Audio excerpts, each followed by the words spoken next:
ಕರ್ತನ ಪರಿಶುದ್ಧ ನಾಮಕ್ಕೆ ಸ್ತೋತ್ರವಾಗಲಿ. ಕರ್ತನ ಸನ್ನಿಧಾನದಲ್ಲಿ ಬೆಳಗಿನ ಜಾವದಲ್ಲಿ ಈ ಮುಂಜಾವಿನ ಪ್ರಾರ್ಥನೆಯಲ್ಲಿ ಸೇರಿ ಬರುವುದಕ್ಕೆ ಕರ್ತನ ಕೊಟ್ಟಂತ ಕರ್ತನ ಕೃಪೆಗಾಗಿ ಕರ್ತನಿಗೆ ಸ್ತೋತ್ರ. ಹಲ್ಲೆಲೂಯ. ಆತನ ಕೃಪೆಯಿಂದ ಮಾತ್ರವೇ ನಾವು ಆತನ ಸಾನ್ನಿಧ್ಯದಲ್ಲಿದ್ದೇವೆ. ಹಲ್ಲೆಲೂಯ. ಕರ್ತನ ಪರಿಶುದ್ಧ ನಾಮಕ್ಕೆ ಸ್ತೋತ್ರವಾಗಲಿ.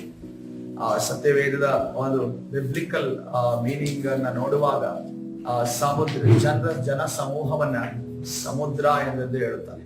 ಆವಾಗ ನಮಗೆ ಸಮುದ್ರದ ರೀತಿಯಲ್ಲಿ ಅಥವಾ ಸಮುದ್ರಕ್ಕೆ ಬಿದ್ದ ರೀತಿಯಲ್ಲಿ ಈ ರೀತಿಯಲ್ಲಿ ನಮಗೆ ದರ್ಶನ ಬಿದ್ದಾಗ ಅದು ಸಮುದ್ರಕ್ಕೆ ಹೋಗಿ ಬಿದ್ದಿದ್ದಲ್ಲ, ನಾವು ಜನರ ಮಧ್ಯದಲ್ಲಿ ಒಳಗೆ ಹೋಗ್ತಾ ಇದ್ದಾರೆ ಅನ್ನೋ ರೀತಿಯಲ್ಲಿ ಈ ಸಮುದ್ರದ ಮಧ್ಯದಲ್ಲಿ ನಾವು ಈ ಲೋಕದ ಮಧ್ಯದಲ್ಲಿ ನಾವು ಜೀವಿಸ್ತಾ ಇದ್ದೇವೆ. ಈ ಲೋಕದ ಮಧ್ಯದಲ್ಲಿ ಜೀವಿಸುವಾಗ ನೀವು ಸಮುದ್ರವನ್ನ ನೋಡಬಹುದು, ಹೊಳೆ, ಕೆರೆ ಈ ರೀತಿಯಲ್ಲಿ ಇರುವಂತಹ ಒಂದು ಯಾವುದೇ ಒಂದು ನೀರಿನ ಒಂದು ಸಮೂಹಗಳು ಅದು ಯಾವುದೇ ಕಾರಣಕ್ಕೂ ವಿಪರೀತವಾದ ಬಿಹೇವಿಯರ್ ಅನ್ನು ತೋರಿಸೋದಿಲ್ಲ. ಆದ್ರೆ ಸಮುದ್ರ ನೋಡುವಾಗ ಅದು ವಿಪರೀತವಾದ ಬಿಹೇವಿಯರ್ ಅನ್ನು ತೋರಿಸಿ ಯಾವಾಗ ಏನು ಬೇಕಾದ್ರೆ ಯಾವ ಸಂದರ್ಭದಲ್ಲಿ ಬೇಕಾದ್ರೂ ನಡೆಯಬಹುದು. ಇವಕ್ಕೆ ಗಮನಿಸೋದಾದ್ರೆ ಇಲ್ಲಿ ಹೊಳೆ ನೀರು ಇಲ್ಲಿರುವಂತಹ ಕೆರೆ ನೀರಾಗಿರ್ಬೋದು, ನೀವು ಬೆಳಗ್ಗೆ ನೋಡಿದ್ರೆ ಅಷ್ಟೇ ಇರುತ್ತೆ, ಮಧ್ಯಾಹ್ನ ನೋಡಿದ್ರೆ ಅಷ್ಟೇ ಇರುತ್ತೆ, ಸಂಜೆ ನೋಡಿದ್ರೆ ಅಷ್ಟೇ. ಒಂದು ವೇಳೆ ಜಾಸ್ತಿ ಮಳೆ ಆದ್ರೆ ಮಾತ್ರ ಒಂದು ಸ್ವಲ್ಪ ರೈಸ್ ಆಗ್ಬೋದು. ಆದ್ರೆ ಸಮುದ್ರದ ತಪ್ಪಲಿಗೆ ನೀವು ಹೋಗೋದಾದ್ರೆ ಅಲ್ಲಿರುವಂತ ಬಾರ್ಡರ್ ಆ ಒಂದು ದಡದಲ್ಲಿ ಹೋಗೋದಾದ್ರೆ ನೀವು ಬೆಳಿಗ್ಗೆ ನಡೆದು ಹೋಗಿರ್ತೀರಿ, ಆ ಜಾಗದಲ್ಲಿ ಸಂಪೂರ್ಣವಾಗಿ ಒಣಗಿರುತ್ತೆ. ಆದ್ರೆ ಮಧ್ಯಾಹ್ನ ಸಂಜೆ ಹೊತ್ತಿಗೆ ಅಲ್ಲಿ ನೀರು ಇರುತ್ತೆ, ನೀರೆದ್ದಿರುತ್ತೆ. ಯಾಕಂದ್ರೆ ಅದಕ್ಕೆ ಹೊತ್ತು ಮುಳುಗುವ ಮುಂಚೆ, ಯಾಕಂದ್ರೆ ನಮ್ಗೆ ಇದು ಹೇಗೆ ಅಭ್ಯಾಸ, ಹೇಗೆ ಇದು ಗೊತ್ತಾಗಿರೋದಂದ್ರೆ ನಾವು ಅಜ್ಜಿಯ ಜೊತೆ ನಾವು ಹಸುಗಳನ್ನ ಕರುಗಳನ್ನ ಕರೆದುಕೊಂಡು ಹೋಗೋದ್ರಲ್ಲಿ ಬೆಳಿಗ್ಗೆಯಿಂದ ಸಂಜೆವರೆಗೂ ಆ ಒಂದು ಟೈಮಿಂಗ್ಸ್ ಅಲ್ಲಿ ನಾವು ಅಲ್ಲಿ ಇರ್ಬೇಕಾಗಿತ್ತು. ಹುಲ್ಲುಗಳನ್ನ ಒಟ್ಟುಗೂಡಿಸಿ ಅದನ್ನ, ಯಾಕಂದ್ರೆ ನಾವು ಕೂಡ ಚಿಕ್ಕ ಮಕ್ಕಳು, ಅವ್ರು ದೊಡ್ಡ ಗುಂಪನ್ನು ಹುಲ್ಲ ರಾಶಿ ಹಾಕಿದ್ರೆ ನಾವು ಚಿಕ್ಕ ಗುಂಪು ಹುಲ್ಲನ್ನ ರಾಶಿ ಹಾಕಿ ಮನೆಗೆ ತರ್ತಾ ಇದ್ದೆ. ಯಾಕಂದ್ರೆ ಒಂಥರ ಏನೋ ಅದು ನಾವೇನಾದ್ರೂ ಮಾಡ್ಬೇಕು, ನಾವೇನಾದ್ರೂ ಇದು ಮಾಡ್ಬೇಕು ಅನ್ನೋ ರೀತಿಯಲ್ಲಿ ಚಿಕ್ಕ ಅದು ಆಟದ ವಯಸ್ಸಾದ್ರೂ ಕೂಡ ನಮ್ಮ ಅಜ್ಜಿಗೆ ಒಂದು ಏನಾದ್ರೂ ಸಹಾಯ ಮಾಡ್ಬೇಕು ಅಂದ್ರೆ ಆ ಒಂದು ಸಂದರ್ಭದಲ್ಲಿ ಅದೇ ದಾರಿಯಲ್ಲಿ ಬೆಳಿಗ್ಗೆ ನಡೆದುಕೊಂಡು ಹಸುನ ಕರ್ಕೊಂಡು ಹೋಗಿರ್ತೀವಿ. ಆದ್ರೆ ಆ ಹಸುನ ಕಟ್ಟಿದ್ದನ್ನ ರಿಟರ್ನ್ ತೆಗೆದುಕೊಂಡು ಬರುವಾಗ ಮೊಣಕಾಲಿನಷ್ಟು ಇಲ್ಲಷ್ಟು ನೀರು ಏರುತ್ತೆ. ಇನ್ನು ರಾತ್ರಿ ಹೋದಾಗ ಇನ್ನೂ ಹೆಚ್ಚಾಗಿ ಬರುತ್ತೆ. ಯಾಕಂದ್ರೆ ಯಾವ ಸಮಯದಲ್ಲಿ ಯಾವ ಸಂದರ್ಭದಲ್ಲಿ ಹೇಗೆ ಅಂತ ಅನ್ಕೊಂಡು ಹೇಳೋದಕ್ಕೆ ಆಗೋದಿಲ್ಲ. ಅಲೆಗಳ ಪರಿಮಿತಿ ಅಥವಾ ನೀರಿನ ಆಟ ನಾವು ಅರಿಯೋದಕ್ಕೆ ನೀರು, ಬೆಂಕಿ, ಗಾಳಿ ಈ ಮೂರು ವಿಚಾರಗಳಲ್ಲಿ ನಾವು ಬಹಳ ಜೋಪಾನವಾಗಿರ್ಬೇಕು. ಈ ಸಮಯದಲ್ಲಿ ಭೂಮಿ ಕೂಡ ವ್ಯತಿರಿಕ್ತವಾಗಿ ಆಗಿದೆ. ಯಾಕಂದ್ರೆ ಭೂಮಿ ಸಮುದ್ರದ ರೀತಿಯಲ್ಲಿ ನುಗ್ಗಿರೋದನ್ನ ನಾವು ಮಡಿಕೇರಿ ಪ್ರಾಂತದಲ್ಲಿ ಆಗಿರ್ಬೋದು ಅಥವಾ ಬೇರೆ ಪ್ರದೇಶಗಳಲ್ಲಿ ಆಗಿರ್ಬೋದು ವಸ್ತುಗಳನ್ನ ವೆಹಿಕಲ್ಸ್ ಗಳನ್ನ ಮುಚ್ಚಿ ಹಾಕಿದಾನೆ. ಆದ್ರೆ ಇಂತಹ ವಿಚಾರಗಳು ನಮ್ಮ ಜೀವಿತದಲ್ಲಿ ಸಡನ್ ಆಗಿ ಬಂದರೂ ಕೂಡ ಕರ್ತನು ನಮ್ಮನ್ನ ಕಾಪಾಡಿ ನಡೆಸುವ ಆ ಅಲೆಗಳ ಮಧ್ಯದಲ್ಲಿ ನಾವಿದ್ದರೂ ಕೂಡ ಸಡನ್ ಆಗಿ ನಮ್ಮ ಜೀವಿತದಲ್ಲಿ ಶಾಕ್ ಅನ್ನು ಕೊಡುವಂತ ಅಪಘಾತದ ರೀತಿಯಲ್ಲಿ ಬರುವಂತ ಯಾವುದೇ ಪರಿಸ್ಥಿತಿ ಇರಬಹುದು, ಕರ್ತನು ನಮ್ಮನ್ನ ಬಿಡುಗಡೆ ಮಾಡುವ ಆತನಾಗಿದ್ದಾನೆ. ಕರ್ತನು ನಮ್ಮನ್ನ ನಡೆಸುವ ಆತನಾಗಿದ್ದಾನೆ. ಆತನು ಬಲಪಡಿಸುವ ಆತನಾಗಿದ್ದಾನೆ. ಹಲ್ಲೆಲೂಯ. ಅದಕ್ಕೋಸ್ಕರವಾಗಿ ನಾವು ದೇವರಲ್ಲಿ ಬಲವುಳ್ಳವರಾಗಿರುವುದರೆ ಅಂತ ಸಂದರ್ಭದಲ್ಲಿ ಕೂಡ ನಮ್ಮನ್ನ ಎಬ್ಬಿಸಿ ನಿಲ್ಲಿಸಲು ಶಕ್ತನಾದ ದೇವರನ್ನ ನಾವು ಆರಾಧನೆ ಮಾಡ್ತಾ ಇದ್ದೇವೆ. ಹಲ್ಲೆಲೂಯ.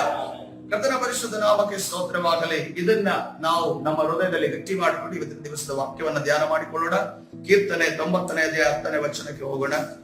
ಕೀರ್ತನೆ 90ನೇ ಅಧ್ಯಾಯ 10ನೇ ವಚನ ನಾವು ಹೋಗ್ತಾ ಇದ್ದೇವೆ. ಅಲ್ಲಿ ನಾವು ಓದ್ತಾ ಇದ್ದೇವೆ, ನಮ್ಮ ಆಯುಷ್ಕಾಲವು 80 ವರ್ಷ, ಬಲ ಹೆಚ್ಚಿದರೆ 70 ವರ್ಷ.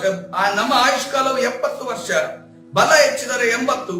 ಕಷ್ಟ ಸಂಕಟಗಳೇ ಅದರ ಆಡಂಬರ, ಅದು ಬೇಗನೆ ಗತಿಸಿ ಹೋಗುತ್ತದೆ, ನಾವು ಹಾರಿ ಹೋಗುತ್ತೇವೆ ಎನ್ನುವ ವಿಚಾರವಾಗಿ ನಮ್ಮ ಆಯಸ್ಸಿನವಾಗಿ ಒಂದು ಈ ಭೂಲೋಕದಲ್ಲಿ ಜೀವಿಸುವ ಟೈಮ್ ಸ್ಪ್ಯಾನ್ ಬಗ್ಗೆ ಅಲ್ಲಿ ಕೊಡಲ್ಪಟ್ಟಿದೆ. ಹಲ್ಲೆಲೂಯ. ಆದ್ರೆ ಈ ಒಂದು ಕೀರ್ತನೆಯನ್ನ ಬರೆದಂತಹ ವ್ಯಕ್ತಿ ಮೋಶೆ ಆಗಿದ್ದಾನೆ.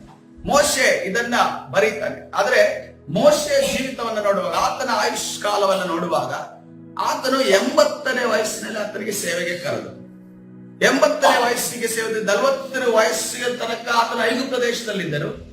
40 ವಯಸ್ಸಾದ್ರೆ ವಿದ್ಯಾನ್ ದೇಶಕ್ಕೆ ಆತನು ಬರ್ತಾನೆ. ಆ 80 ವಯಸ್ಸಿನಲ್ಲಿ ಆತನನ್ನ ಸೇವೆಗೆ ಕರೆಯುವುದನ್ನ ನೋಡಿದ. ಆದ್ರೆ ಮೋಶೆ ಹೇಳ್ತಾ ಇದ್ದಾನೆ, ನಮ್ಮ ಆಯುಷ್ಕಾಲವು 70 ವರ್ಷ, ಬಲ ಹೆಚ್ಚಿದರೆ 80 ಅಂತ ಹೇಳ್ತಾ ಇದ್ದಾನೆ. ಆದ್ರೆ ಆತನ ಮಾತಿಗೂ ಆತನ ಜೀವಿತವು ಕಾಂಟ್ರಡಿಕ್ಟರಿ ನಾವಿಲ್ಲಿ ಗಮನಿಸ್ತಾ ಇದ್ದೇವೆ. ಬಲ ಕಡಿಮೆ ಆಗಿರುವಂತ ಒಂದು ವೇಳೆ ಮೋಶೆ ಆಗಿದ್ರೆ ಆತನ ಹೇಳ್ತಾರೆ, ನನ್ನ ಜೀವಿತದಲ್ಲೂ ಕೂಡ ಅದೇ ರೀತಿ ಇತ್ತು. ನಾನು 70-80 ವರ್ಷದಷ್ಟು ಇನ್ನೆಷ್ಟು ಜಾಸ್ತಿ ಬದುಕಿದ್ರೆ ಅದು ದೇವರ ಕೃಪೆ ಅನ್ನೋ ರೀತಿಯಲ್ಲಿ ಅವನು ಹೇಳಬೇಕಾಗಿತ್ತು. ಇದನ್ನ ನಾವು ಅದೇ ರೀತಿಯಲ್ಲಿ ದಾನ ಮಾಡಿದ್ವಿ. ಯಾಕಂದ್ರೆ ನಾವು ಈ ಸೇವಕರ ಬಾಯಲ್ಲಿ ಮುಖಾಂತರ ಆಗಿರುವುದು ಒಂದು ದೃಷ್ಟಿಕೋನದಲ್ಲಿ ಏನ್ ತಿಳ್ಕೊಂಡಿದ್ದೇವೆ ಅಂತಂದ್ರೆ, ಈ ಲೋಕದಲ್ಲಿ ಜೀವಿಸುವಂತ ಕಾಲ ಅದು 70 ಇರಬಹುದು, 80 ಇರಬಹುದು. ಅದರ ಕಷ್ಟ ಸಂಕಟಗಳಲ್ಲಿ ಆಡಂಬರ, ಅದಕ್ಕೋಸ್ಕರವಾಗಿ ನಾವು ಹೆಚ್ಚಿನದಾಗಿ ಈ ಲೋಕದಲ್ಲಿ ಇರುವುದಕ್ಕೆ ಬಯಸದೆ ಪರಲೋಕ ಭಾವದವರಾಗಿರಬೇಕು ಅನ್ನೋದು ಒಂದು ದೃಷ್ಟಿ ದೇವರಲ್ಲಿ ಕಲಿತಿದೆ. ಆದ್ರೆ ನಾವು ಆರ್ಥರ್ ಪರ್ಸ್ಪೆಕ್ಟಿವ್ ಅಲ್ಲಿ ನೋಡೋದಾದ್ರೆ, ಅಲ್ಲಿರುವಂತಹ ಬರವಣಿಗೆ ಮಾಡಿದವನ ದೃಷ್ಟಿಯಲ್ಲಿ ನೋಡುವಾಗ ಆತನು 80 ವಯಸ್ಸಿನಲ್ಲಿ ಸೇವೆಗೆ ಬರ್ತಾನೆ. 80 ವಯಸ್ಸಿನಲ್ಲಿ ಅದರ ಬೆಟ್ಟಕ್ಕೆ ಹತ್ತಾನೆ. 80 ವಯಸ್ಸಿನಲ್ಲಿ ಆತನು ವಾಗ್ದಾನ ದೇಶಕ್ಕೆ ಅದನ್ನು ಅರಣ್ಯದಲ್ಲಿ ನಡೀತಾ ಇದ್ದಾನೆ. 80 ವಯಸ್ಸಿನಲ್ಲಿ ದೇವರ ಪ್ರಸನ್ನತೆಯಲ್ಲಿ ಉಪವಾಸ ಮಾಡ್ತಾನೆ 40 ದಿವಸಗಳ. 80 ದಿವಸದಲ್ಲಿ ಆತನು ಇಸ್ರೇಲರನ್ನು ನಡೆಸುತ್ತಾನೆ. 80 ವಯಸ್ಸಿನಲ್ಲಿ ಆತನು ವಾಗ್ದಾನ ದೇಶಕ್ಕೆ ಹೋಗೋದು ಇನ್ನೂ ವಯಸ್ಸನ್ನು ಜೀವಿಸಬೇಕು ಅಂತ ಅದನ್ನು ಬಯಸ್ತಾ ಇದ್ದಾರೆ. ಹಾಗಾದ್ರೆ ಮೋಶೆ ಇಲ್ಲಿ ಹೇಳುತ್ತಿರುವಂತಹ, ಅಥವಾ ಮೋಶೆ ಮುಖಾಂತರ ದೇವರು ಹೇಳ್ತಿರೋ ಮಾತು ಈಗ ನೋಡ್ರಿ, ಧರ್ಮೋಪದೇಶ ಕಾಂಡ 34ನೇ 7ನೇ ವಚನ ನಾವು ನೋಡುವಾಗ, ಧರ್ಮೋಪದೇಶ ಕಾಂಡ 34ನೇ ಅಧ್ಯಾಯ 7ನೇ ವಚನ, ಇದು ಮೋಶೆ ಸಾಯುವಂತ ಸಂದರ್ಭದಲ್ಲಿ ಬರೆದಿರುವಂತಹ ವಾಕ್ಯ ಇದಾಗಿದೆ. ಮೋಶೆ ಸಾಯುವಂತ ಸಂದರ್ಭದಲ್ಲಿ, ಮೋಶೆ ಸಾಯುವಾಗ 120 ವರ್ಷದವನಾಗಿದ್ದನು, ಅವನ ಕಣ್ಣು ಮೊಬ್ಬಾಗಲಿಲ್ಲ, ಅವನ ಜೀವಕಳೆ ಕುಂದಿ ಹೋಗಲಿಲ್ಲ ಎಂದು ನಾವು ನೋಡ್ತಾ ಇದ್ದೇವೆ.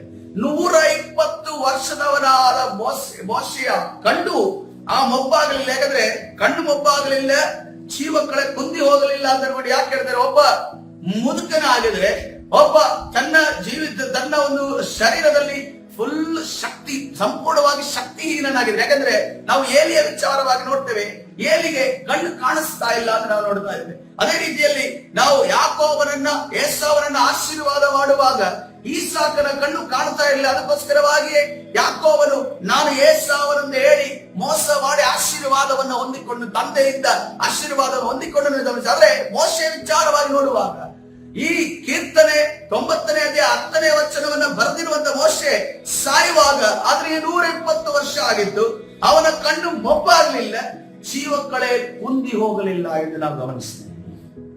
ಅದೇ ಮುಂದೆ ನಾವು ನೋಡ್ತಾ ಇದ್ದೇವೆ, ಈ ಧರ್ಮೋಪದೇಶ ಕಾಂಡ 3ನೇ ಅಧ್ಯಾಯ 25ನೇ ವಚನವನ್ನು ನೋಡುವಾಗ, ಧರ್ಮೋಪದೇಶ ಕಾಂಡ 3ನೇ ಅಧ್ಯಾಯ 25ನೇ ವಚನ ನಾವಿಲ್ಲಿ ಗಮನಿಸ್ತೇವೆ. ಅದನ್ನ ಒಂದು ರಿಕ್ವೆಸ್ಟ್ ಅನ್ನ ದೇವರ ಮುಂದೆ ಇಡ್ತಾ ಇದ್ದಾರೆ. ಯಾರು? ಮೋಶೆ ರಿಕ್ವೆಸ್ಟ್ ಅನ್ನ ದೇವರ ಮುಂದೆ ಇಡ್ತಾ ಇದ್ದಾರೆ. ಕರ್ತನೇ, ನಾನು ಈ ಹೊಳೆಯನ್ನು ದಾಟಿ ಆಚೆ ಇರುವ ಒಳ್ಳೆಯ ದೇಶವನ್ನು, ಅಂದರೆ ಆ ಅಂದವಾದ ಬೆಟ್ಟದ ಸೀಮೆಯನ್ನು, ಲೆಬನೋನ್ ಪರ್ವತವನ್ನು ನೋಡುವುದಕ್ಕೆ ಅಪ್ಪಣೆಯಾಗಲಿ ಎಂದು ಭಿನ್ನಯಿಸಿದನು. ಹಲ್ಲೆಲೂಯಾ.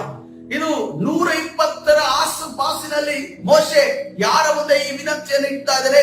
ದೇವರ ಮುಂದೆ ತನ್ನ ರಿಕ್ವೆಸ್ಟ್ ಅನ್ನು ಇಡ್ತಾ ಇದ್ದಾರೆ. ಏನಂತಂದ್ರೆ, ನಾನು ಕೂಡ ಇಸ್ರೇಲರ ಜೊತೆ ವಾಗ್ದಾನ ದೇಶಕ್ಕೆ ನಾನು ಹೋಗ್ಬೇಕು. ಇದುವರೆಗೂ ನಾವೆಲ್ಲ ಇಸ್ರೇಲ್ ಲಕ್ಷಾನುಗಟ್ಟಲೆ ಇಸ್ರೇಲರು ಅರಣ್ಯದಲ್ಲಿ ಇರುವಂತ ಸಂದರ್ಭದಲ್ಲಿ, ಐಗುಪ್ತ ದೇಶದಿಂದ ಹೊರಗಡೆ ಬರುವಂತ ಸಂದರ್ಭದಲ್ಲಿ ನಾವು ಮಾತನಾಡಿದ್ದೇವೆ, ವಾಗ್ದಾನದ ದೇಶ, ವಾಗ್ದಾನದ ದೇಶ, ಹಾಲು ಜೇನು ಹರಿಯುವ ದೇಶ, ಹಾಲು ಜೇನು ಹರಿಯುವ ದೇಶ.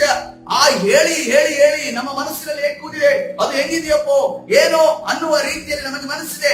ಆದ್ರೆ ಈಗ ಮೋಶೆ ಈ ಒಂದು 120ರ ಆಸುಪಾಸಿನಲ್ಲಿ ಅದನ್ನು ಕೇಳ್ತಾ ಇದ್ದಾನೆ, ನಾನು ವಾಗ್ದಾನ ದೇಶಕ್ಕೆ ಹೋಗಬೇಕು. ಹಾಗಾದ್ರೆ ಮೋಶೆಯ ದೇಹದ ಸ್ಥಿತಿ ಯಾವ ರೀತಿ ಇರಬಹುದು ಅನ್ನೋದನ್ನ ಇವತ್ತಿನ ದಿವಸ ನಾವು ಆಲೋಚನೆ ಮಾಡಬಹುದು. ಆತನ ಹೇಳ್ತಾ ಇದ್ದಾನೆ, 120 ವಯಸ್ಸಿನಲ್ಲಿ ಆತನ ಕಣ್ಣು ಮೊಬ್ಬಾಗ್ಲಿಲ್ಲ, ಜೀವಕಳೆ ಕುಂದಿ ಹೋಗ್ಲಿಲ್ಲ. ಅದೇ ರೀತಿಯಲ್ಲಿ ನಾನು ಹೊಳೆ ದಾಟಿ ಎಲ್ಲಿ ಹೋಗ್ತಾ ಇದ್ದೇನೆ ಹೇಳ್ತಾ ಇದ್ದಾನೆ, ನಾನು ಆ ಒಂದು ದಡಕ್ಕೆ ಹೋಗಬೇಕು, ಆ ವಾಗ್ದಾನ ದೇಶವನ್ನ ನೋಡಬೇಕು ಅನ್ನೋದು. ಹಾಗಾದ್ರೆ ಮೋಶೆ ಯಾಕೆ ಕೀರ್ತನೆ 90ನೇ 10ನೇ ವಚನದಲ್ಲಿ ಈ ರೀತಿಯಲ್ಲಿ ಬರೆದಿದ್ದಾನೆ ಇರುವಂತ ಪ್ರಶ್ನೆ ನನಗೂ ಬಂತು. ಈಗ ಪ್ರಶ್ನೆ ನಿಮ್ಮ ಮುಂದೆ ಇದೆ. ನಾನು ನನ್ನನ್ನೇ ಪ್ರಶ್ನೆ ಮಾಡಿಕೊಂಡೆ.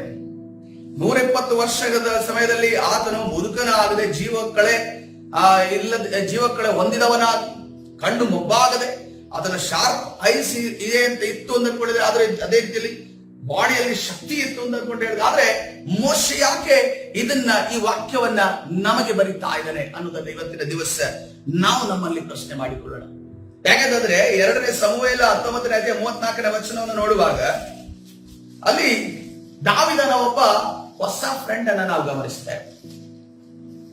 ಯೋನಾತಾನ ಆದ್ಮೇಲೆ ಆತನು ಒಬ್ಬ ಸ್ನೇಹಿತನನ್ನ ಮಾಡಿಕೊಂಡನಂದ್ರೆ ಈ ಒಬ್ಬ ವ್ಯಕ್ತಿ ಆತನನ್ನ ತಾನು ಆ ಒಂದು ಕಷ್ಟದಿಂದ ಹೊರಗಡೆ ಬರುವಾಗಲೂ ನೆನೆಸಿಕೊಳ್ತಾ ಇದ್ದಾನೆ ಮತ್ತು ಸಾವಿನ ಸಂದರ್ಭದಲ್ಲಿ ಸೊಲೊಮೋನನಿಗೆ ಕೊನೆಯ ಮಾತುಗಳನ್ನು ಹೇಳುವಾಗ ಈತನನ್ನ ನೆನಪಿಸಿಕೊಳ್ತಾರೆ. ಏನಂತ ಅಲ್ಲಿ ಮಾತನಾಡುವುದು ನೋಡುವಾಗ, ಈ ಮಹಾನೈಮ್ ಎನ್ನುವಂತ ಸ್ಥಳದಲ್ಲಿ ದಾವಿದ ಇರ್ತಾನೆ. ದಾವಿದ ಯಾಕೆ ಮಹಾನೈಮ್ ಎಂಬ ಸ್ಥಳಕ್ಕೆ ಹೋಗಿರ್ತಾನೆ ಅಂತಂದ್ರೆ, ಅಬ್ಷಾಲೋಮನು ಆತನನ್ನು ಹಿಂದಂಟಿ ಬರ್ತಾ ಇರ್ತಾನೆ. ಆ ಸಮಯದಲ್ಲಿ ಅಬ್ಷಾಲೋಮನ ಸಿಂಹಾಸನದಲ್ಲಿ ಕುಳಿತುಕೊಂಡು ಎಲ್ಲ ಸೈನ್ಯವನ್ನ ತನ್ನ ಪರವಾಗಿ ಇಟ್ಟುಕೊಂಡು ದಾವಿದನನ್ನ ಹಿಂಬಾಲಿಸುತ್ತೆ. ಯಾಕಂದ್ರೆ ಸೌಲನಿಂದ ಹಿಂಬಾಲಿಸಿ ಸಿಂಹಾಸನ ಸಿಕ್ಕಿ ರಾಜ್ಯಭಾರ ಮಾಡಿ ಕೊನೆಗೆ ತನ್ನ ತಪ್ಪಿನ ನಿಮಿತ್ತವಾಗಿ ತನ್ನ ಕುಟುಂಬದ ಮೇಲೆ ಶಾಪ ಬಂದಾಗ ಆ ಶಾಪದ ನಿಮಿತ್ತವಾಗಿ ಅಬ್ಷಾಲೋಮನು ಈ ದಾವಿದನನ್ನ ಸಿಂಹಾಸನದಿಂದ ಕೆಳಗಡೆ ಇಳಿಸಿ ಅದನ್ನು ಓಡಿಸಿಕೊಂಡಂತ ಸಂದರ್ಭದಲ್ಲಿ ಈತನು ಯಾವ ಒಂದು ಪ್ರದೇಶದಲ್ಲಿ ಇರ್ತಾನೆ, ಮಹಾನೈಮ್ ಎನ್ನುವಂತ ಸ್ಥಳದಲ್ಲಿ ಇರ್ತಾನೆ. ಮಹಾನೈಮಲ್ಲಿ ಇರುವಂತಹ ಸಂದರ್ಭದಲ್ಲಿ ಆತನಿಗೆ ಸಹಾಯ ಮಾಡಿದಂತ ವ್ಯಕ್ತಿ ಬರ್ಜಿಲೈ ಎಂದು ನಾವು ನೋಡ್ತಾ ಇದ್ದೇವೆ. ಈ ಬರ್ಜಿಲೈ ಎಲ್ಲಾ ವಿಚಾರ, ಆತನಿಗೆ ಆಹಾರದ ವಿಚಾರ ಆಗಿರುವುದು, ಎಲ್ಲಾ ಆಗು ಹೋಗುಗಳನ್ನು ನೋಡಿಕೊಳ್ಳುವಂತ ವ್ಯಕ್ತಿ ಆಗಿದ್ದನು. ಈ ಬರ್ಜಿಲೈ ನಾವು ಹೇಳಬಹುದು the second friend of David ಅಂತ ಹೇಳಬಹುದು. ಎರಡನೆಯ ಸ್ನೇಹಿತನಾದ ದಾವಿದನ ಸ್ನೇಹಿತನೆಂದು ಸತ್ಯವೇದದ ಶಾಸ್ತ್ರಿಗಳು ಹೇಳ್ತಾರೆ. 2ನೇ ಸಮುವೇಲ 19ನೇ ಅಧ್ಯಾಯ 34ನೇ ವಚನವನ್ನು ನೋಡುವಾಗ ಅದಕ್ಕೆ ಬರ್ಜಿಲೈ ಇಲ್ಲಿ ಏನಾಗ್ತಿದೆ, ಅಲ್ಲಿ ಅಬ್ಷಾಲೋಮನ ಸತ್ತೋಗಿದ್ದಾರೆ. ಈಗ ಮತ್ತೆ ತಿರುಗಿ ಮಹಾನೈಮಿಂದ ಎರೆಸಲ್ಪಟ್ಟ ತನ್ನ ಒಂದು ಅರಮನೆಗೆ ದಾವಿದನು ಬರ್ತಾ ಇದ್ದಾನೆ. ಆವಾಗ ಈ ಬರ್ಜಿಲೈ ಜೊತೆ ಈ ರೀತಿಯಲ್ಲಿ ಮಾತುಗಳನ್ನ, ನೀನು ಕೂಡ ನನ್ನ ಜೊತೆ ಬರಬೇಕು, ನನ್ನ ಆಸ್ಥಾನದಲ್ಲಿ ನೀನು ಇರಬೇಕು, ನನ್ನ ಹತ್ತಿರ ನೀನು ಇರಬೇಕು, ಯಾಕಂದ್ರೆ ನೀನು ನನಗೆ ಸಹಾಯ ಮಾಡಿದ್ಯಲ್ಲ ಅಂತ ಹೇಳುವಾಗ ಅದಕ್ಕೆ ಬರ್ಜಿಲೈಯು, ಇಷ್ಟು ವಯಸ್ಸು ಕಳೆದವನಾದ ನಾನು ಅರಸನ ಸಂಗಡ ಯೆರೂಸಲೇಮಿಗೆ ಬರುವುದು ಹೇಗೆ? ಈಗ ನಾನು 80 ವರ್ಷದವನು, ಒಳ್ಳೆಯದು ಕೆಟ್ಟದ್ದು ಇವುಗಳ ಭೇದವು ನನಗಿನ್ನು ತಿಳಿಯುವುದೋ? ನಿನ್ನ ಸೇವಕನಾದ ನನಗೆ ಅನ್ನಪಾನಗಳ ರುಚಿಯು ಗೊತ್ತಾಗುವುದೋ? ಗಾಯನ ಮಾಡುವ ಸ್ತ್ರೀ ಪುರುಷರ ಸ್ವರಗಳು ನನಗೆ ಕೇಳಿಸುತ್ತದೋ? ನಾನು ನನ್ನ ಒಡೆಯನಾದ ಅರಸನಿಗೆ ಸುಮ್ಮನೆ ಯಾಕೆ ಭಾರವಾಗಿರಬೇಕು ಎನ್ನುವಂತ ಮುದುಕನಾದ ಈ ಬರ್ಜಿಲೈಯು ಅಲ್ಲಿ ಮಾತುಗಳನ್ನು ಹೇಳೋದನ್ನ ಗಮನಿಸುತ್ತೆ. ಬರ್ಜಿಲೈಗೆ ಗೊತ್ತು, ನಾನು ಕರೆಕ್ಟ್ ಆಗಿ ನಮಗೆ ಕೆಟ್ಟದ್ದು ಒಳ್ಳೆದು ಎಂದು ಗೊತ್ತಾಗೋದಿಲ್ಲ. ನಿನ್ನ ಸೇವಕರ ಅನ್ನಪಾನಗಳು ರುಚಿ ಇದೆಯೋ ರುಚಿ ಇಲ್ಲವೋ ಅಂತ ಗೊತ್ತಾಗಲ್ಲ. ಗಾಯನ ಮಾಡುವವರು ಏನು ಹಾಡ್ತಾ ಇದ್ದಾರೋ ಹರಚ್ತಾ ಇದ್ದಾರೋ ಗೊತ್ತಾಗಲ್ಲ. ನಾನು ನನ್ನ ಒಡೆಯನ ಅರಸನಿಗೆ ಯಾಕೆ ಭಾರವಾಗಿರಬೇಕು, ಯಾಕೆ ನಾನು ಆತನಿಗೆ ಹೊರೆಯಾಗಿರಬೇಕು ಅಂತ ಅನ್ಕೊಂಡು ಬರ್ಜಿಲೈಯು ತನ್ನ ವಯಸ್ಸು, ತನ್ನ ದೇಹದ ಸ್ಥಿತಿ, ಮನಸ್ಸಿನ ಸ್ಥಿತಿಯನ್ನ ಇಲ್ಲಿ ಹೇಳ್ತಾ ಇದೆ. ಆದ್ರೆ ಮೋಶೆ ಹೇಳ್ತಾ ಇದ್ದಾನೆ, ನನಗೆ ಆ ವಾಗ್ದಾನ ದೇಶವನ್ನು ನಾನು ನೋಡಬೇಕು ಮತ್ತು ನನ್ನ ಕಣ್ಣು ಮೊಬ್ಬಾಗದೆ ನನಗೆ ಜೀವಕ್ಕಳೆ ಕುಂದಿ ಹೋಗ್ಲಿಲ್ಲ ಅಂದ್ರೆ ಆದ್ರೂ ಕೂಡ ಕೀರ್ತನೆ 90ನೇ 6ನೇ ವಚನದಲ್ಲಿ ಆತನೇ ಹೇಳ್ತಾ ಇದ್ದಾರೆ, ನಮ್ಮ ಆಯುಷ್ಕಾಲವು 70 ವರ್ಷ, ಬಲ ಹೆಚ್ಚಿದರೆ 80, ಕಷ್ಟ ಸಂಕಟಗಳೇ ಅದರ ಆಡಂಬರ ಅನ್ನೋದನ್ನ ವಾಕ್ಯವನ್ನ ಹೇಳ್ತಾ ಇದ್ದಾರೆ. ಆತನ ಮಾತಿಗೂ ಇನ್ನೊಂದ್ಸರಿ ಮಾತಿಗೂ ತುಂಬಾ ಒಬ್ಬ ವ್ಯಕ್ತಿ ವಾಯಿಯಿಂದಲೇ 2 ಮಾತುಗಳನ್ನ ನಾವು ಗಮನಿಸಿದ್ದೇವೆ. ಏನು ಹೇಳಲಿಕ್ಕೆ ನಮಗೆ ಹೋಗುತ್ತಿದ್ದಾನೆ ಆ ಮೋಶೆ ಅನ್ನೋದನ್ನ ನಾವು ಇವತ್ತಿನ ದಿವಸ ಪ್ರಶ್ನೆ ಮಾಡಬೇಕಾಗಿದೆ. ಅದೇ ರೀತಿಯಲ್ಲಿ 1ನೇ ಅರಸುಗಳ ಪುಸ್ತಕ 1ನೇ ಅಧ್ಯಾಯ 1ನೇ ವಚನ, ನಾನು ಯಾಕೆ ಈ ವಾಕ್ಯಗಳನ್ನೆಲ್ಲ ಕೊಡ್ತೀನಿ ಅಂತಂದ್ರೆ, ಒಬ್ಬ ಮನುಷ್ಯನು ತನ್ನ ದೇಹದಲ್ಲಿ ಶಕ್ತಿ ಕ್ಷೀಣವಾದಾಗ ಆತನ ಒಂದು ದೇಹದ ಪರಿಸ್ಥಿತಿ, ಆತನ ಮಾತುಗಳು, ಆತನ ಆಲೋಚನೆಗಳು ಈ ರೀತಿ ಇರ್ತವೆ. ಹಾಗಾದ್ರೆ ಮೋಶೆ ಯಾಕೆ ಆ ರೀತಿಯ ಮಾತುಗಳನ್ನು ಹೇಳಿದನು? ಇಲ್ಲಿ ದಾವಿದನು ಹೇಳ್ತಾ ಇದ್ದಾನೆ, ಅರಸನಾದ ದಾವಿದನು ದಿನ ತುಂಬಿದ ಮುದುಕನಾಗಿದ್ದನು, ಸೇವಕರು ಎಷ್ಟು ಕಂಬಳಿಗಳನ್ನು ಒದಿಸಿದರೂ ಅವನಿಗೆ ಬೆಚ್ಚಕ್ಕಾಗುತ್ತಿದ್ದಿಲ್ಲ. ಹಲ್ಲೆಲೂಯಾ.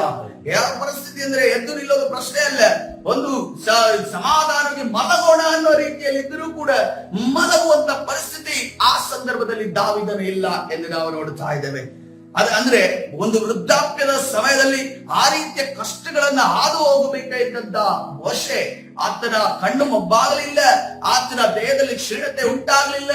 ಆದರೂ ಹೇಳ್ತಾ ಇದ್ದಾನೆ 70 ವರ್ಷ, ಬಲ ಹೆಚ್ಚಿದರೆ 80 ಅಂತ ಹೇಳ್ತಾ ಇದ್ದಾನೆ. ಹಲ್ಲೆಲೂಯಾ. ಇನ್ನೂ ಕೂಡ ಆ ಒಂದು ಡೌಟ್ ಇನ್ನೂ ಹೆಚ್ಚಾಗ್ತಿದೆ ನನಗೆ ಮುಖದಲ್ಲಿ ನಿಮಗೆ ಕಾಣ್ತಾ ಇದೆ. ಹಲ್ಲೆಲೂಯಾ. ಕರ್ತನ ಪರಿಶುದ್ಧ ನಾಮಕ್ಕೆ ಸ್ತೋತ್ರವಾಗಲಿ. ಅದೇ ರೀತಿಯಲ್ಲಿ ಆದಿಕಾಂಡ 47ನೇ ಅಧ್ಯಾಯ 9ನೇ ವಚನವನ್ನು ನೋಡುವಾಗ, ಆದಿಕಾಂಡ 47ನೇ ಅಧ್ಯಾಯ 9ನೇ ವಚನವನ್ನು ನೋಡುವಾಗ, ಯಾಕೋಬನು ನಾನು ಲೋಕದಲ್ಲಿ ಸಂಚಾರ ಮಾಡಿದ್ದು 130 ವರ್ಷಗಳೇ, ನಾನು ಜೀವಿಸಿರುವ ಕಾಲವು ಸ್ವಲ್ಪವಾಗಿಯೂ ದುಃಖಕರವಾಗಿಯೂ ಇತ್ತು. ನನ್ನ ಪಿತೃಗಳು ಲೋಕಯಾತ್ರೆ ಮಾಡಿದಷ್ಟು ವರ್ಷಗಳು ನನಗಾಗಿಲ್ಲ ಎಂದು ಹೇಳಿದನು. ಹಲ್ಲೆಲೂಯ. ಇಲ್ಲಿ ಯಾಕೋಬನು ತನ್ನ ಕಷ್ಟದ ಬಗ್ಗೆ ಹೇಳ್ತಾ ಇದ್ದಾನೆ. ನನಗೆ ಸಾಕಾಯ್ತಪ್ಪ ಅನ್ನೋ ರೀತಿಯಲ್ಲಿ ಹೇಳುವ ರೀತಿಯ ಮಾತುಗಳನ್ನು ನಾವು ಗಮನಿಸ್ತೇವೆ. ನಾನು ಈಗ ಇನ್ನೂ ಕೂಡ ಆ ಉತ್ತರದ ಕಡೆಗೆ, ಎಕ್ಸೈಟ್ಮೆಂಟ್ ಕಡೆಗೆ ನಿಮ್ಮನ್ನ ಕರೆದುಕೊಂಡು ಈ ನಮ್ಮ ನ್ಯೂಸ್ ಚಾನೆಲ್ಸ್ ಹೀಗೆ ಇರೋದು. ಅವರು ಕೊನೆ ತನಕ ಏನಂತಂದ್ರೆ ಅವ್ರಿಗೆ ಏನಾಗುತ್ತೆ ಅಂತ ಅನ್ಕೊಂಡು ಹೇಳೋದಿಲ್ಲ. ಕೊನೆ ತನಕನು ಕೂಡ ಮುಂದೆ ನೋಡಿ ಅದರ ಮಧ್ಯದಲ್ಲಿ ಒಂದು 4-5 ಬ್ರೇಕ್ ಗಳನ್ನ ಕೊಟ್ಟು 4-5 ಅಡ್ವರ್ಟೈಸ್ಮೆಂಟ್ ಅನ್ನು ಕೊಟ್ಟು ಕೊನೆಗೂ ಕೂಡ ಕೊಡೋದಿಲ್ಲ. ಹಾಗೆ ನಾನು ಹಂಗೆ ಮಾಡೋದಿಲ್ಲ. ನಾವು ಉತ್ತರನ ಹೇಳ್ತೀನಿ. ಕರ್ತನ ಪರಿಶುದ್ಧ ನಾಮಕ್ಕೆ ಅನೇಕ ಜನರಿಗೆ ಒಂದು ವೇಳೆ ಉತ್ತರ ಗೊತ್ತಾಗಿರೋದಾದ್ರೆ ದೇವರ ಜ್ಞಾನ ಅದನ್ನು ನಡೆಸಿದ್ದಕ್ಕೆ ಹಲ್ಲೆಲೂಯ. ಕರ್ತನ ಪರಿಶುದ್ಧ ನಾಮಕ್ಕೆ ಸ್ತೋತ್ರವಾಗಲಿ. ಅದಕ್ಕೋಸ್ಕರವಾಗಿ ಮೋಶೆ ಹೇಳ್ತಾ ಇದ್ದಾನೆ, ನಮ್ಮ ಆಯುಷ್ಕಾಲವು 70 ವರ್ಷ, ಬಲ ಹೆಚ್ಚಿದರೆ 80, ಕಷ್ಟ ಸಂಕಟಲೇ ಅದರ ಆಡಂಬರ, ಅದು ಬೇಗನೆ ಗತಿಸಿ ಹೋಗುತ್ತದೆ, ನಾವು ಹಾರಿ ಹೋಗುತ್ತೇವೆ ಎನ್ನುವ ವಾಕ್ಯವನ್ನ ಮೋಶೆ ಹೇಳುತ್ತಿರುವ ತಾತ್ಪರ್ಯವನ್ನ ನಾವು ಗಮನಿಸುವಾಗ ನಮಗಿರುವಂತ ಕಾಲ ಕೊಂಚವಾಗಿದೆ, ನಮಗಿರುವಂತ ಸಮಯ ಕೊಂಚವಾಗಿದೆ. ನಾವು ಇವತ್ತಿನ ಸಂಜೆ ಬದುಕಿರ್ತೇವೋ, ನಾಳೆ ಬದುಕುತ್ತೇವೋ, ನಾಳೆ ಎಷ್ಟು ವರ್ಷ ಬದುಕಿರ್ತೇವೋ ಅಥವಾ ಎಷ್ಟು ವರ್ಷ ಬದುಕುತ್ತೇವೋ ನಮಗೆ ಗೊತ್ತಿಲ್ಲ. ಆದ್ರೆ ಆ ಒಂದು ಬದುಕಿಗಿಂತ ಮುಂಚಿತವಾಗಿ ದೇವರ ಕಾರ್ಯವನ್ನ ನಾವು ಮಾಡಬೇಕಾಗಿದೆ. ಹಲ್ಲೆಲೂಯ. ಮೋಶೆ ಹೇಳ್ತಾ ಇದ್ದಾನೆ, ನಾನು ಬಲ ಹೆಚ್ಚಿದರೆ 70 ವರ್ಷ ಆದ್ರೂ ಕೂಡ ನನಗೆ ದೇವರು ಬಲ ಕೊಟ್ಟಿದ್ದಾರೆ. ಆದ್ರೆ ಒಂದು ವೇಳೆ ನಿಮ್ಮ ಶರೀರದಲ್ಲಿ ಎಷ್ಟು ತನಕ ಬಲ ಇರ್ತದೋ, ಎಷ್ಟು ತನಕ ಸಾಮರ್ಥ್ಯ ಇರ್ತದೋ, ಎಷ್ಟು ತನಕ ಅಭಿಷೇಕ ಇರ್ತದೋ, ಕರ್ತನ ಸನ್ನಿಧಾನದಲ್ಲಿ ಎಷ್ಟು ಜನ ಇರ್ತೀರೋ ಅಲ್ಲಿಯ ಮಣ್ಣಿಗೆ ಸೇರುವುದಕ್ಕಿಂತ ಮುಂಚೆ ದೇವರ ಕಾರ್ಯವನ್ನ ಮಾಡುವವರಾಗಿರಿ. ಹಲ್ಲೆಲೂಯ. ಈ ವ್ಯಕ್ತವಾದ ಲೋಕದಲ್ಲಿ ವ್ಯಕ್ತವಾದ ಕಾರ್ಯಗಳಲ್ಲಿ ತೊಡಗದೆ ದೇವರ ಕಾರ್ಯವನ್ನ ಮಾಡೋಣ ಎನ್ನುವುದನ್ನ ಮೋಶೆ ಇನ್ನೊಂದು ದಿಕ್ಕಿನಲ್ಲಿ ಈ ವಾಕ್ಯವನ್ನ ನಮಗೆ ಹೇಳ್ತಾ ಇದ್ದಾರೆ ಬೇರೆ. Hallelujah, hallelujah. ಕರ್ತನ ಪರಿಶುದ್ಧ ನಾಮಕ್ಕೆ ಸ್ತೋತ್ರ. ಯಾಕಂದ್ರೆ ಲೂಕನ ಸುವಾರ್ತೆ 12ನೇ ವಚನ, ಲೂಕನ ಸುವಾರ್ತೆ 12ನೇ ವಚನ ನಾವು ಈ ರೀತಿಯಲ್ಲಿ ನೋಡ್ತಾ ಇದ್ದೇವೆ. ಆದ್ರೆ ದೇವರು ಅವನಿಗೆ, ಬುದ್ಧಿಹೀನನು ನೀನು, ಈ ಹೊತ್ತು ರಾತ್ರಿ ನಿನ್ನ ಪ್ರಾಣವನ್ನು ನಿನ್ನ ಕಡೆಯಿಂದ ಕೇಳುವರು, ಆಗ ನೀನು ಸಿದ್ಧ ಮಾಡಿಟ್ಟಿರುವುದು ಯಾರಿಗಾಗುವುದು ಎಂದು ಹೇಳಿದನು. ಹಲ್ಲೆಲೂಯ. ಯಾರು ಕೂಡ ತಮ್ಮ ಫ್ಯಾಮಿಲಿಯನ್ನ ಸೆಕ್ಯೂರ್ ಮಾಡಬಾರದು ನಾನು ಹೇಳ್ತಾ ಇಲ್ಲ. ಆದ್ರೆ ಅದರ ವಿಚಾರವಾಗಿ ಹೆಚ್ಚಾದ ನಮ್ಮ ಮನಸ್ಸನ್ನ, ಹೆಚ್ಚಾದ ನಮ್ಮ ಜೀವಿತದ ಎಲ್ಲಾ ದಿನಗಳನ್ನ ನಾವು ಕಳೆಯೋದಾದ್ರೆ ನಾವು ದೇವರಿಗೋಸ್ಕರ ಏನು ಮಾಡೋದಕ್ಕೆ ಸಾಧ್ಯವಾಗೋದಿಲ್ಲ. ದೇವರ ರಾಜ್ಯವನ್ನ ಕಟ್ಟುವುದಕ್ಕೆ ಸಾಧ್ಯವಿಲ್ಲ. ದೇವರ ರಾಜ್ಯ ಕಟ್ಟುವುದೆಂದು ನೋಡುವಾಗ ನಮ್ಮ ಮನಸ್ಸಿನಲ್ಲಿ ಏನಿದೆ ಅಂದ್ರೆ ಅದು ಸೇವಕರಿಗೆ ಮಾತ್ರ ಸೀಮಿತವಾಗಿದೆ, ಅಥವಾ ಸಭೆಯ ಹಿರಿಯರಿಗೆ ಮಾತ್ರ ಸೀಮಿತವಾಗಿದೆ, ಅಥವಾ ಸಭೆಯಲ್ಲಿರುವಂತಹ ಕಾಯರ್ ಟೀಮ್ಗೆ ಮಾತ್ರ ಸೀಮಿತವಾಗಿದೆ, ಅಥವಾ ಸಭೆಯ ಹತ್ತಿರ ಇರುವಂತಹ ಸಭೆಯಲ್ಲಿ ಕೆಲಸ ಮಾಡುವಂತರಿಗೆ ಮಾತ್ರ ಸೀಮಿತವಾಗಿದೆ. ಪ್ರತಿಯೊಬ್ಬ ವ್ಯಕ್ತಿಯ ಜವಾಬ್ದಾರಿ ದೇವರ ರಾಜ್ಯವನ್ನ ಕಟ್ಟುವುದಾಗಿದೆ ಪ್ರಿಯರೇ. ಹಲ್ಲೆಲೂಯ. ಅದಕ್ಕೋಸ್ಕರವಾಗಿ ಮೋಶೆ ಬರ್ತದೆ, ನಿನ್ನ ಆಯಸ್ಸು ನೀನು ಜೀವಿಸುವುದಕ್ಕೋಸ್ಕರ, ನೀನು ಸಂಪಾದನೆಗೋಸ್ಕರ ನೀನು ಪ್ರಯತ್ನ ಪಡಬೇಡ. ಅದರ ಮಧ್ಯದಲ್ಲಿ ನಿನಗೆ ಕೊಟ್ಟಿರುವ ಆಯಸ್ಸಿನಲ್ಲಿ ದೇವರ ರಾಜ್ಯವನ್ನು ನೀನು ಕಟ್ಟಬೇಕಾಗಿದೆ. Hallelujah, hallelujah. ಕರ್ತನ ಪರಿಶುದ್ಧ ನಾಮಕ್ಕೆ ಸ್ತೋತ್ರ. ಯಾಕಂದ್ರೆ ಕೊಲಸ್ಸೆ ಬರೆದ ಪತ್ರಿಕೆ 3ನೇ ಅಧ್ಯಾಯ 23ನೇ ವಚನ ಈ ರೀತಿಯಲ್ಲಿ ಹೇಳ್ತಾ ಇದೆ. ಕೊಲಸ್ಸೆ ಬರೆದ ಪತ್ರಿಕೆ 3ನೇ ಅಧ್ಯಾಯ 23ನೇ ವಚನ, ನೀವು ಯಾವ ಕೆಲಸವನ್ನು ಮಾಡಿದರೂ ಅದನ್ನು ಮನುಷ್ಯರಿಗೋಸ್ಕರವೆಂದು ಮಾಡದೆ ಕರ್ತನಿಗೋಸ್ಕರವೇ ಎಂದು ಮನಪೂರ್ವಕವಾಗಿ ಮಾಡಿರಿ, ಕರ್ತನಿಂದ ಪರಲೋಕ ಬಾಧ್ಯತೆ ಎಂಬ ಪ್ರತಿಫಲವನ್ನು ಹೊಂದುವೆಂದು ತಿಳಿದಿದ್ದೀರಲ್ಲ. ಹಲ್ಲೆಲೂಯ.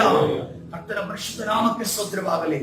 ನಾವು ಅನೇಕ ಬಾರಿ ನಮ್ಮ ಡೈರೆಕ್ಷನ್ ದೇವರ ಕಡೆಯಿಂದ ಮನುಷ್ಯರ ಕಡೆ ತಿರುಗಿಬಿಟ್ಟಾಗ ಇವ್ರು ಹಿಂಗ್ ಮಾಡಿದ್ರಲ್ಲ, ನಾನು ಈ ಕೆಲಸವನ್ನ ಮಾಡೋದಿಲ್ಲ, ನಾನು ಈ ಒಂದು ಒಳ್ಳೆ ಕೆಲಸವನ್ನ ಮಾಡಿದ್ರೆ ನನಗೆ ಯಾರೋ ಅಡ್ಡಿ ತಂದ್ರು ನಾನು ಇನ್ನು ಮುಂದೆ ಮಾಡೋದಿಲ್ಲ ಅನ್ನುವ ವಿಚಾರವಾಗಿ ಮನುಷ್ಯರನ್ನ ನೋಡಿ ನಾವು ಮಾಡ್ತಾ ಇದ್ದೇವೆ.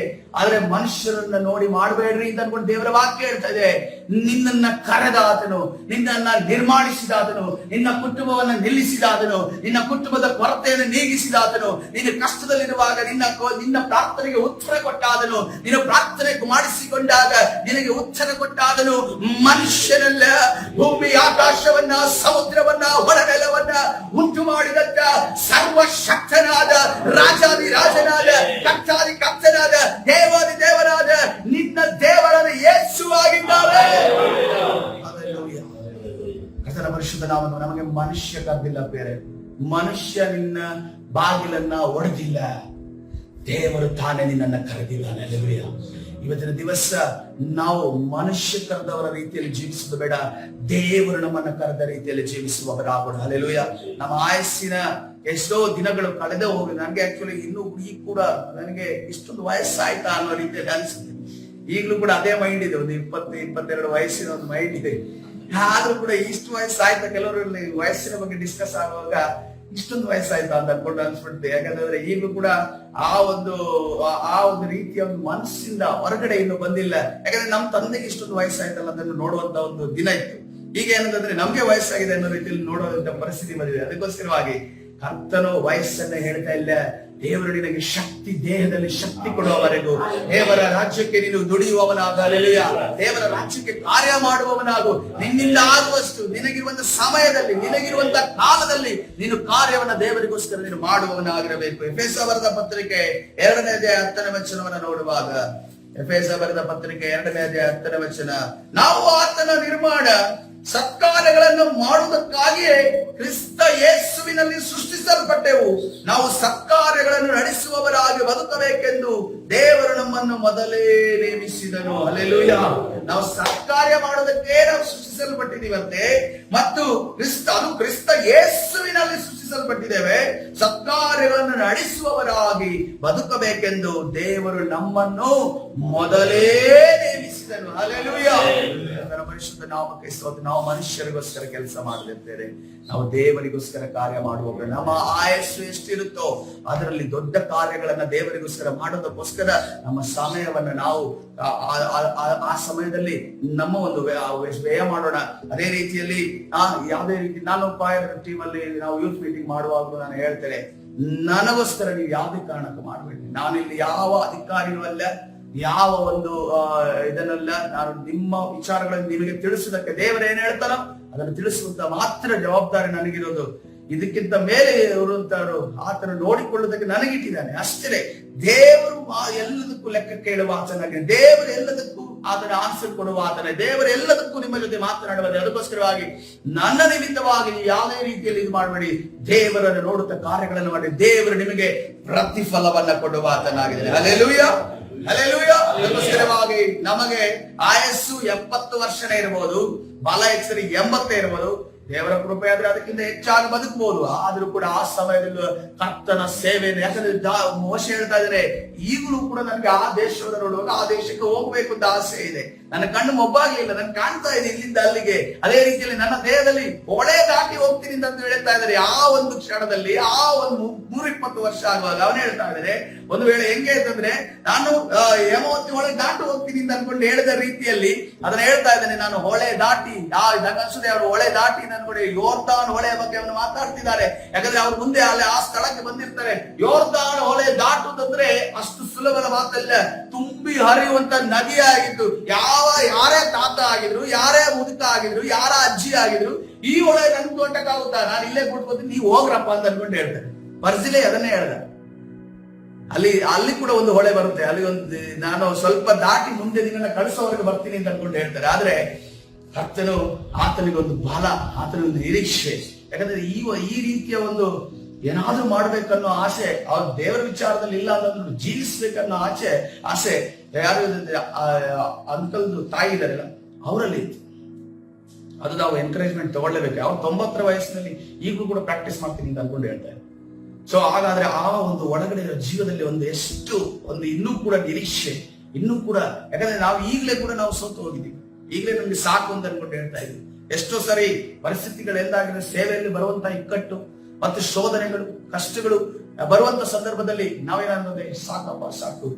ಯಾವ ರೀತಿಯಲ್ಲಿ ಮೋಶೆ ನನ್ನನ್ನು ನೀವು ತೆಗೆದು ಬಿಡು ಅನ್ನೋ ರೀತಿಯಲ್ಲಿ ಹೇಳಿದ್ನೋ ಅದೇ ರೀತಿಯಲ್ಲಿ ಅನೇಕ ಬಾರಿ ಆಲೋಚನೆ ಮಾಡಿದ್ರು. ಆದ್ರೆ ಬೇರೆ ಕರ್ತನು ನಾವು ಹಾಗೆ ಹೇಳುವುದಕ್ಕೆ ನಮ್ಮನ್ನ ಕರೆದಿಲ್ಲ, ನಾವು ಸೋತು ಹೋಗುವುದಕ್ಕೆ ನಮ್ಮನ್ನ ಕರೆದಿಲ್ಲ, ಯಾವುದೇ ಕಾರಣ ನಿರಾಶೆಯ ಮಾತುಗಳನ್ನು ಆಡುವುದಕ್ಕೆ ನಮ್ಮನ್ನ ಕರೆದಿಲ್ಲ. ನಾವು ಇನ್ನೂ ಮಾಡುವಂತ ಕಾರ್ಯ ಇನ್ನೂ ಇದೆ. ಹಲ್ಲೆಲೂಯಾ. ಈ ಹಾಸನ ಪಟ್ಟಣದ ಇನ್ನೂ ಅನೇಕ ಜನರು ರಕ್ಷಣೆ ಹೊಂದದೆ ಬಡತನದಲ್ಲಿ, ಕಷ್ಟದಲ್ಲಿ, ನೋವಿನಲ್ಲಿ, ಬಾಧೆಯಲ್ಲಿ, ಕಣ್ಣೀರಲ್ಲಿ, ರೋಗದಲ್ಲಿ ಮಟ್ಟ ಮಂತ್ರದ ಬಂಧನದಲ್ಲಿ ಅನೇಕ ಜನರಿದ್ದಾರೆ. ಅದೆಲ್ಲರಿಗೂ ದೇವರ ಒಂದು ಡೈರೆಕ್ಷನ್ ಅನ್ನ, ಮಾರ್ಗವನ್ನ ತೋರಿಸುವಂತ ಜವಾಬ್ದಾರಿ ನಮ್ಮ ಮೇಲಿದೆ. ಅದನ್ನ ಪೂರೈಸಿಯೇ ನಾವು ಪರಲೋಕಕ್ಕೆ ಹೋಗೋಣ. ಹಲ್ಲೆಲೂಯಾ. ಆತನ ಪರಿಶುದ್ಧ ನಾಮಕ್ಕೆ ಸ್ತೋತ್ರ. ಇವತ್ತಿನ ದಿವಸದ ವಾಗ್ದಾನದ ವಾಕ್ಯ ಕೀರ್ತನೆ 90ನೇ ಅಧ್ಯಾಯ 10ನೇ ವಚನ, ಅದೇ ರೀತಿಯಲ್ಲಿ ಕೊಲೊಸ್ಸೆ ಬರೆದ ಪತ್ರಿಕೆ 3ನೇ ಅಧ್ಯಾಯ 23ನೇ ವಚನ, ಎಫೆಸ ಬರೆದ ಪತ್ರಿಕೆ 2ನೇ ಅಧ್ಯಾಯ 10ನೇ ವಚನದನ್ನ ವಾಗ್ದಾನವಾಗಿ ತೆಗೆದುಕೊಳ್ಳೋಣ. ನಮ್ಮನ್ನು ನಾವು ಕರ್ತನ ಕರಗಳಿಗೆ ಸಮರ್ಪಿಸೋಣ, ಪ್ರಾರ್ಥಿಸೋಣ. ಈ ಕರ್ತನೆ ಪರಿಶುದ್ಧನಾದ ದೇವರೇ, ಈ 10ನೇ ದಿವಸದ ಉಪವಾಸ ಪ್ರಾರ್ಥನೆ ನಾವು ಕರ್ತನೆ ರಾಜ ಒಂದು ಮಹಾ ಉಪವಾಸದಲ್ಲಿ ಭಾಗಿಯಾಗ್ತಿರೋದನ್ನು ಕರ್ತನೆ ರಾಜ, ನಮ್ಮ ಜೀವಿತದಲ್ಲಿ ಎಷ್ಟು ದಿನಗಳ ಕಾಲ ಉಪವಾಸ ಮಾಡೋದಕ್ಕೆ ಆಗುತ್ತೋ ಗೊತ್ತಿಲ್ಲ ಕರ್ತನೆ ರಾಜ. 40 ವಯಸ್ಸು ಕರ್ತನೆ, 50 ವಯಸ್ಸು, 60 ವಯಸ್ಸು, ಯಾಕಂದ್ರೆ ಅದರ ಒಳಗಡೆ ಎಷ್ಟು ಉಪವಾಸ ಮಾಡೋದಕ್ಕೆ ಸಾಧ್ಯ ಇಲ್ಲ ಗೊತ್ತಿಲ್ಲ ಕರ್ತನೆ. ಆರೋಗ್ಯ ಇರುತ್ತೋ ಗೊತ್ತಿಲ್ಲ ಕರ್ತನೆ ರಾಜ, ಆಯಸ್ಸಿರುತ್ತೋ ಗೊತ್ತಿಲ್ಲ. ಆದ್ರೆ ಕರ್ತನೆ ಎಲ್ಲಿಯ ತನಕ ಇರುತ್ತೋ ಸ್ವಾಮಿ ಕರ್ತನೆ, ನಾವು ಉಪವಾಸ ಪ್ರಾರ್ಥನೆಗಳನ್ನ ಮಾಡುತ್ತ, ವಿಜ್ಞಾಪನೆಗಳನ್ನ ಮಾಡುತ್ತ, ಸ್ತುತಿ ಸ್ತೋತ್ರಗಳನ್ನ ಮಾಡುತ್ತ, ಮೊಣಕಾಲೂರುತ್ತ, ಕರಗಳನ್ನ ಎತ್ತುತ್ತ ಕರ್ತನೆ, ಆಯಸ್ಸಿರುವ ಒಳಗಡೆ ನಿನ್ನ ಕರ್ತನೆ ರಾಜ ಕಾರ್ಯಗಳನ್ನ ಮಾಡುತ್ತ, ನಿನ್ನ ಸೇವೆಗೆ ಬೆಂಬಲವಾಗಿರುತ್ತೆ ಕರ್ತನೆ. ನಾವು ಜೀವಿಸುವಾಗ ಸಹಾಯ ಮಾಡು ಸ್ವಾಮಿ ಕರ್ತನೆ ರಾಜ. ಈ ವಯಸ್ಸಿನಲ್ಲೇ ನಮ್ಮನ್ನ ಕುಗ್ಗಿಸುವಂತ, ನಾವು ನಿನ್ನ ಕಾರ್ಯಗಳನ್ನ ಮಾಡದಂತೆ ತಡೆ ಹಿಡುವಂತ, ಎಲ್ಲಾ ಕರ್ತನೆ ನಮ್ಮನ್ನ ಕ್ಷೀಣಿಸುವಂತ, ನಮಗೆ ನಿರಾಶೆಗೊಳಿಸುವಂತ, ನಮ್ಮನ್ನ ಸೋಲಿಸುವಂತ ಎಲ್ಲಾ ಸೈತಾನನ ಅಂಧಕಾರ ಶಕ್ತಿಗಳ ಬಲಗಳನ್ನ, ದುರಾತ್ಮನ ಕಾರ್ಯಗಳನ್ನ ನಜರೇತಿನ ಯೇಸುವಿನ ನಾಮದಲ್ಲಿ ಬಂಧಿಸಿ ಮುರಿದಾಕ್ತಾನೆ. ತಾನೇ ನಡೆಸು ಕರ್ತನಾದ ಯೇಸು ಸ್ವಾಮಿ ಹೆಸರಲ್ಲಿ ಪ್ರಾರ್ಥಿಸಿ ಹೊಂದಿಕೊಡ್ತೇನೆ, ಜೀವವುಳ್ಳ ತಂದೆ. ಆಮೆನ್.